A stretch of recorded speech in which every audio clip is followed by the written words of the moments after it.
पाकिस्तान में फिर त्रिशंकु सरकार। भारत रत्न से सधती चुनावी राजनीति। हिंसा के आग में झुलसा हल्द्वानी। नमस्कार, मैं रूपाली बर्वे एक बार फिर हाजिर हूं आप तक वो खबरें पहुंचाने के लिए जो कहीं आपसे व्यस्त भरे सप्ताह के बीच जानना छूट न गई हो। तो चलिए देखते हैं सप्ताह की खास खबरें एक खास नजरिए से।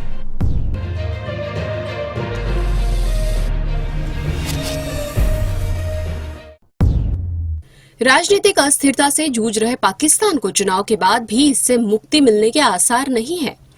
दरअसल नेशनल असेंबली के लिए हुए चुनाव में अब तक घोषित परिणामों में कोई भी दल बहुमत के आंकड़े तक नहीं पहुंच पाया है।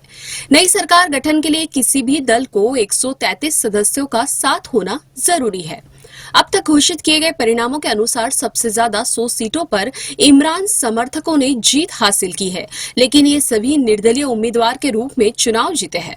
दूसरे नंबर पर सबसे बड़ी पार्टी नवाज शरीफ की PMLN है, जिसने 71 सीटों पर विजय हासिल की है।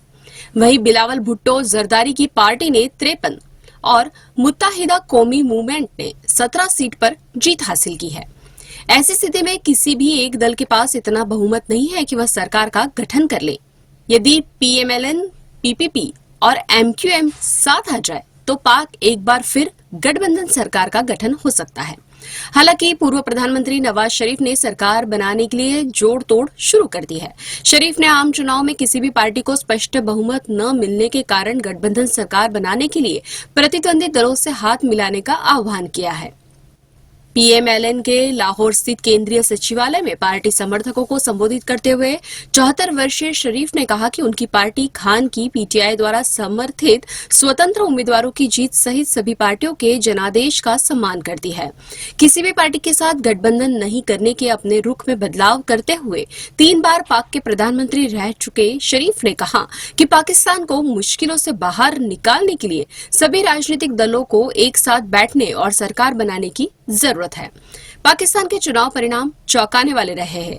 एक तरफ किसी भी दल को बहुमत नहीं मिला है, वहीं बिलावल भुट्टो लाहौर से चुनाव हार गए, जबकि नवाज शरीफ भी एक सीट पर चुनाव हार गए। इमरान खान का नाम लिए बिना शरीफ ने कहा कि जो लोग लड़ने के मूड में नहीं है, मैं उन्हें बताना चाहता हूं कि पाकिस्तान इस लड़ाई को बर्दाश्त नहीं कर सकता। पाकिस्तान को कम से कम 10 साल तक स्थिरता की जरूरत है, क्योंकि यह पाकिस्तानियों के जीवन का मामला है। पड़ोसियों से भी उन्होंने अच्छे रिश्तों की वकालत की। दूसरी ओर PTI अध्यक्ष बैरिस्टर गौहर खान ने PPP और PMLN के साथ गठबंधन से इनकार करते हुए कहा था कि उनकी पार्टी अपने दम पर संघीय सरकार बनाने की स्थिति में है।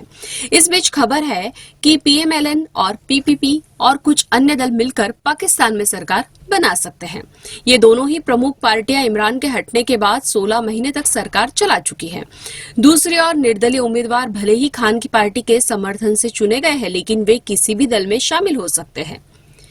PMLN नेता और पूर्व वित्त मंत्री इसहाक डार ने कहा कि जीते हुए निर्दलीय उम्मीदवार उनकी पार्टी के संपर्क में हैं। डार ने कहा कि निर्दलीय उम्मीदवारों ने हमसे संपर्क किया है और वे संविधान के अनुसार अगले 72 घंटे में किसी भी पार्टी में शामिल हो जाएंगे। केंद्र की नरेंद्र मोदी सरकार ने यूं तो 5 दिग्गजों पूर्व प्रधानमंत्री चौधरी चरण सिंह और PV नरसिम्हा राव, कृषि वैज्ञानिक S स्वामीनाथन को और पूर्व डिप्टी PM लाल कृष्ण आडवाणी, बिहार के पूर्व मुख्यमंत्री कर्पूरी ठाकुर को भारत रत्न से नवाजने की घोषणा की है। लेकिन राजनीतिक दृष्टि से चरण सिंह भाजपा को ज्यादा फायदा पहुंचा सकते हैं। आगामी लोकसभा चुनाव में भाजपा उत्तर प्रदेश की सभी 80 सीटों पर जीत हासिल करने की योजना पर काम कर रही है। चौधरी चरण सिंह के जरिए वह हरियाणा और राजस्थान के वोटर्स को भी साध सकती है। भाजपा चरण सिंह के माध्यम से गांव, गरीब, किसान और जाट समुदाय को साधना चाहती है। गांव, गरीब और किसान के शोषण के खिलाफ आवाज बुलंद करने वाले चौधरी चरण सिंह भी खुद को प्रधानमंत्री से ज्यादा एक किसान और सामाजिक कार्यकर्ता मानते थे। लोकसभा चुनाव से ठीक पहले चौधरी को भारत रत्न से सम्मानित करने के फैसले को भाजपा का मास्टर स्ट्रोक माना जा रहा है। एक साथ 5 लोगों को भारत रत्न देना भी अपने आप में एक रिकॉर्ड है। चरण सिंह को भारत रत्न देने की घोषणा कर भाजपा सरकार ने एक तरह से जयंत चौधरी को अपने पाले में कर लिया है। जयंत के एनडीए में आने से इंडिया गठबंधन और कमजोर हो जाएगा। वहीं पश्चिम उत्तर प्रदेश में एनडीए की सीटें बढ़ सकती है। वर्तमान में पश्चिम उत्तर प्रदेश की 27 लोकसभा सीटों में से 19 भाजपा के पास है, जबकि 4-4 सीटें सपा और बसपा के पास है।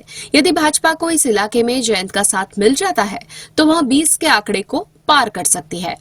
भारत रत्न की घोषणा के बाद जयंत कह भी चुके हैं, दिल जीत लिया।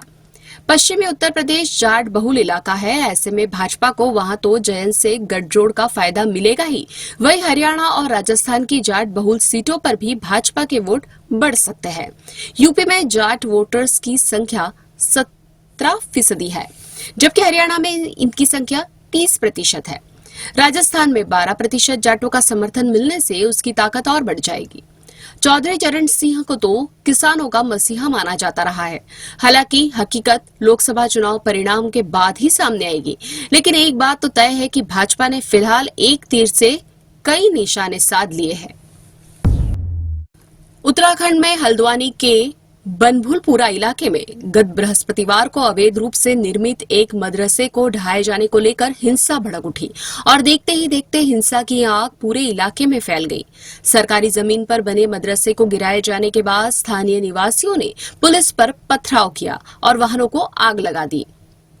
एसएसपी प्रहलाद मीणा के अनुसार मदरसे को ढहाए जाने से पहले निवासियों को सूचना दी गई थी। इस हिंसा में 6 लोगों की मौत की पुष्टि हो गई है। 8 फरवरी से यहां इंटरनेट बंद है। वहीं 5000 लोगों के खिलाफ एफआईआर दर्ज की गई है। वहीं अब्दुल मलिक नामक व्यक्ति को हिंसा का मास्टरमाइंड माना जा रहा है।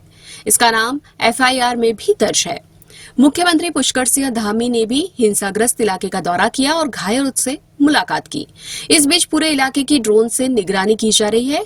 वहीं हल्द्वानी हिंसा की मजिस्ट्रियल जांच के लिए आदेश दिए गए हैं। लोग अब भी खौफ के साए में जी रहे हैं। घटना की गंभीरता को देखते हुए तत्काल कर्फ्यू लगा दिया गया है तथा उपद्रवियों को देखते ही गोली मारने के आदेश दिए गए। घटना वाले दिन 3 जगह बवाल हुआ। पहली जगह थी मलिक का बगीचा, दूसरी जगह गांधीनगर और तीसरी जगह बनभूलपुरा थाना।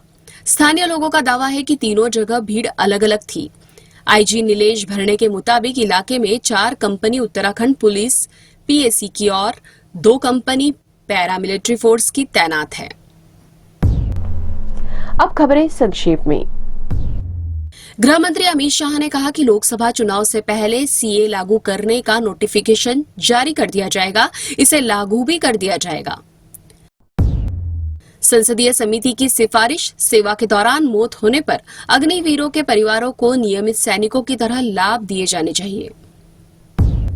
सरकार ने ईपीएफ पर बढ़ाया ब्याज। अब सदस्यों को 8.25% की दर से मिलेगा ब्याज। ये थी वेब दुनिया की खास पेशकश WD नाउ। आपका आने वाला हर दिन शुभ हो, इसी कामना के साथ मुलाकात होगी अगले सप्ताह की सुर्खियों के साथ। तब तक के लिए नमस्कार।